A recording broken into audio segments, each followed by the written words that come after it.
अबू हुरैरा रज़ियल्लाहु अन्हु से रिवायत है कि रसूलुल्लाह सल्लल्लाहु अलैहि वसल्लम ने फरमाया, अल्लाह ताला फरिश्तों से फरमाता है कि जब मेरा कोई बंदा बुराई और गुनाह करने का इरादा करे तो उसके ख़िलाफ़ उस वक्त तक ना लिखो जब तक वो उससे सरजद ना हो।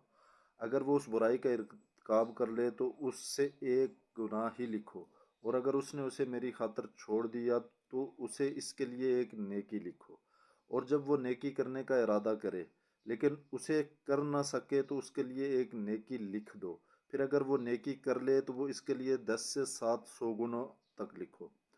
ये रमज़ान का महीना है, इसके अंदर नेकियों की कीमत अल्लाह के यहाँ बहुत ज़्यादा बढ़ जाती है। आम दिनों के अंदर की हुई नेकी और रमज़ान में की हुई नेकी में फ़र्क होता है। नफली इबादत को फ़राइज़ का दर्जा और फ़र्ज़ को 70 गुना से ज़्यादा जो ना अजर मिलता है, और इखलास के ऊपर उससे बढ़ जाती है।